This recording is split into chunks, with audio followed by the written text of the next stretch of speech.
Hey, I'm Rachel. About a month ago, I was invited to preach a sermon at my home church, which is Community Church of Durham in Durham, New Hampshire. I'll put a link down below if you'd like to find their YouTube channel. And normally, our services are streamed and then uploaded afterwards. And this particular week, we had some technical difficulties. And so it was streamed, but not saved. So I've had a few people, including my parents, who were not able to watch the stream that morning and who were interested in what I had to say. So that's what this video is. This is Tina. She's going to help me out. The topic is the end of the world as we know it. And nothing that has happened in the past month makes me feel like this is any less appropriate topic to discuss. So if you're here, welcome. I hope there's something in it for you. And yeah, let's talk about the end of the world. So I was on my phone the other night, as I am most nights, trying to solve my feelings about the world, their big feelings, with videos of hilarious cats and people deep cleaning carpets, when I found myself down a rabbit hole of doom and despair when I clicked on a news video. So I'm not sure if you know this or not, but things aren't looking too good for humanity out there right now. Yeah? Everything is coming at us all at once. It seems like there's a lot of heavy stuff and things feel like they're falling apart. There's a societal sense of existential dread that permeates our cultural conversations, our social media algorithms, and our minds. We can't seem to escape the bad news, the nagging sensation that, and this might seem a little bit crazy, but that the apocalypse might be closer than we think. The end of the world as we know it may soon be upon us. Now, this is going to get a little bit dark, and I get that, but I also promise you that if you come with me through the darkness, that I will bring you back up to the light by the end of our time together. So, like, you can think of me as Willy Wonka, right? I'm going to take you on a weird boat in a dark tunnel. There's going to be bright lights and scary pictures and loud sounds and maybe some screaming children. But at the end of it all, there will be light and there will be singing and possibly candy, although no guarantees, particularly in this medium. So, you with me? Okay, I'm going to assume that you said something because I do not have a live audience with which to interact. But let's go, shall we? Down the scary tunnel. We're going to talk about today, what I'm going to discuss today, is the idea that what if this is the end? What if the best of times are in the past? And what if these are the worst of times and there's worse times yet to come? What if the end of the world as we know it is already here? So, what evidence would you need to see or hear in order to believe that the end isn't just on the horizon, but has in fact already come? I believe that we are in the midst of a time period that will be described in history books of the future as one of the most significant in recorded human history. I mean, if there are history books or a future, just kidding, I totally think there's a future. Stick with me. But a few examples in case you think I'm way off in my belief for why I think the world as we know it has already ended. We can start with some big ones. Class inequality. The gap between rich and poor continues to grow every year, hitting new highs, which always ends well for society, right? Really, really great. Let them eat cake. Sounds familiar these days. Economic conditions for most people are deteriorating around the world. Here in our own country, 70% of Americans can't handle a $1,000 emergency expense. And that's not a lot these days. That is a new set of tires or a new toilet because your kid's made yours explode somehow, or a medical procedure. I have a close, dear friend who recently needed a root canal so she wouldn't die. And instead of just being able to get the procedure and recover and heal, she had to scramble to get the funds because they wouldn't perform the procedure unless she had the money, adding to an already difficult situation. Speaking of medical procedures, reliable, adequate, compassionate healthcare is out of reach for most except the extremely wealthy. And insurance companies, well, we can just leave that one right there. New diseases, old diseases, pandemics, and plagues abound. Can't be the end of the world without plague and pestilence, right? And then there's the proliferation of chronic illnesses. How many folks do you know who have been disabled by mysterious chronic symptoms that are resistant to diagnosis and treatment? Big pharma and big food continue to tell us terrible lies and fill us with terrible food and chemicals that make us even sicker, and then gaslight us when we dare to say we want something better, blaming us for our own ill being. The very earth and our very bodies are filled with glyphosates, microplastics, and forever chemicals. The air with radio waves and particulates, the water with plastics and chemicals. Climate change is intensifying. Natural disasters are increasing in frequency and strength, and our crumbling infrastructure is not up to the task of addressing them. Violence and conflict are increasingly found around the world, threatening to grow and engulf even more countries. Iran and Israel, Taiwan and China, Russia and Ukraine, these are the wars our children and grandchildren may have to fight in our lifetimes that other people's children and grandchildren are fighting in right now. Billions live under oppressive governments that discriminate, imprison, enable, and enact violence upon them based on their skin color, their gender, their sexual orientation, their religious beliefs, or their political beliefs. And the media, supposedly the source of unbiased information, say that with a straight face, lies to the people. Shocker, I know. Pits us against one another, creates simplistic black and white frameworks that allow no space for communication or conversation or reconciliation. Elections, bloated by elite spending, lead to choosing between two unsavory candidates who represent the will of almost no one and who end up pursuing their own agendas once they are in office every single time. And yet we are all so afraid of what's coming that we act as though our candidate is the savior we hope they will be, and we cling to them every 4 years, and every 4 years they are not. So if you were going to describe the fall of a civilization, would any of it sound like this? How would it be different? Plague, famine, war, despair. Sounds pretty apocalyptic. The older I get, the more history intrigues me. This also makes me cooler, I think, but my kids disagree. Turns out, though, if you study history, we are not the first group of humans to face an impending apocalypse. In fact, human history is marked by periods of turmoil and despair, mini apocalypses, if you will, even though they don't feel that small to those who are experiencing them. While this particular moment in which we are living is unique in human history, this is not the first time a whole lot has happened in a short period of time with huge consequences for humanity. I won't go too deeply into that right now, but if you're having trouble staying awake and need something other than the news to keep you up at night, you could try a history book.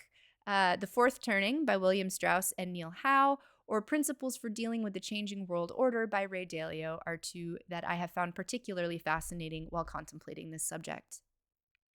Previous turnings of historical cycles are well known to us, including the Black Death in the Middle Ages, the French Revolution, and the Great Depression, which has gotten a lot of press lately.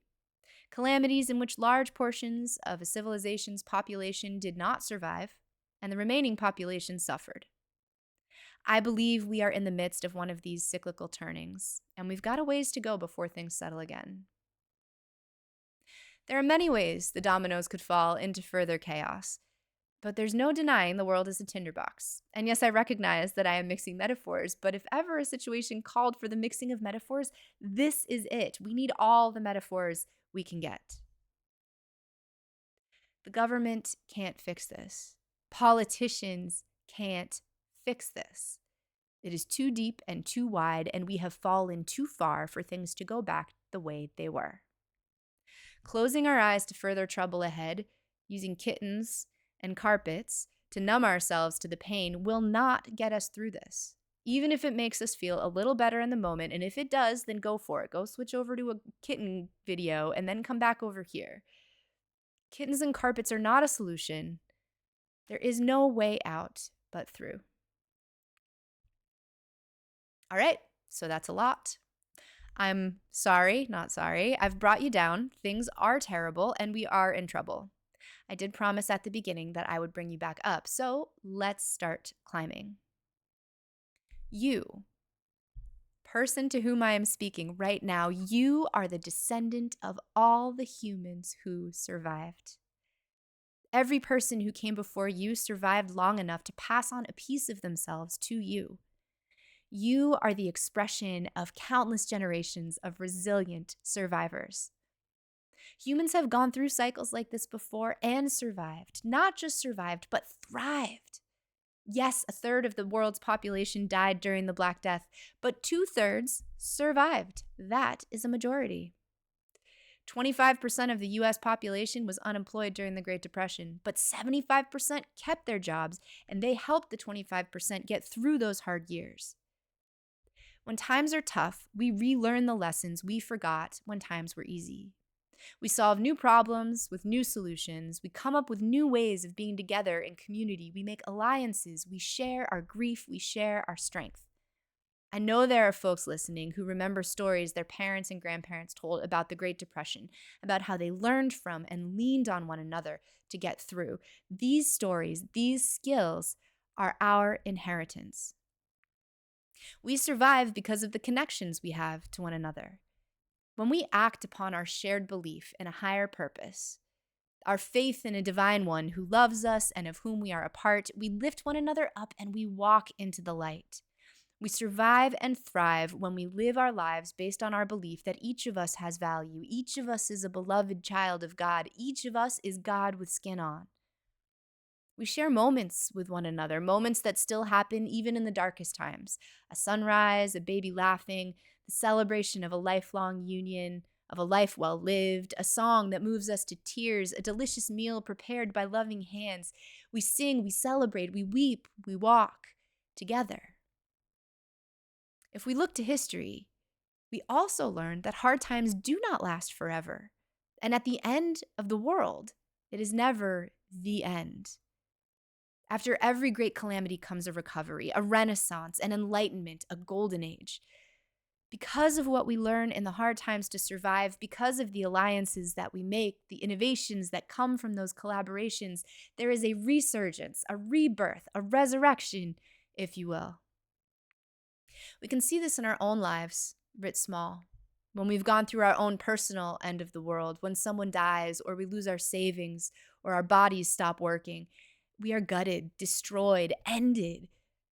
But on the other end, we are changed, stronger, better, able to face the next challenge. The obstacle in our path becomes the way towards a magnificent future. In our society, I see signs of a burgeoning renaissance everywhere I look.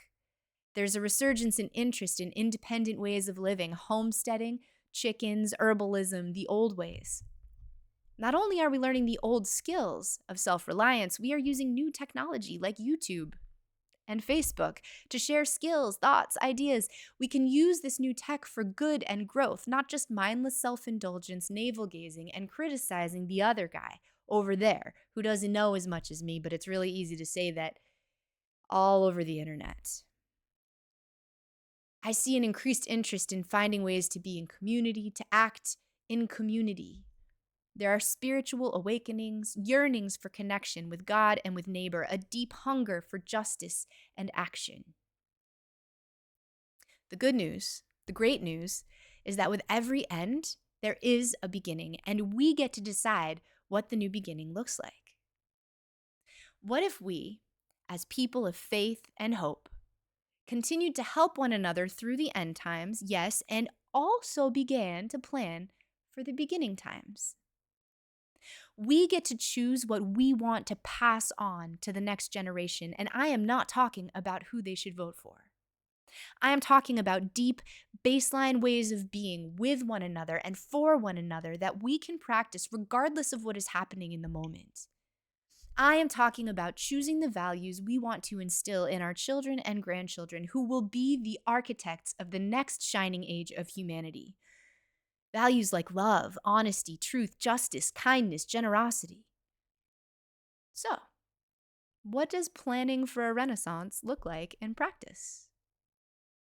It looks like local action, creating connections with our neighbors, our community leaders. Looks like remaining open to the new and the misunderstood, offering space, engaging, and choosing love, not fear. Planning for a renaissance looks like staying strong in our faith, while acknowledging that faith looks different to different people.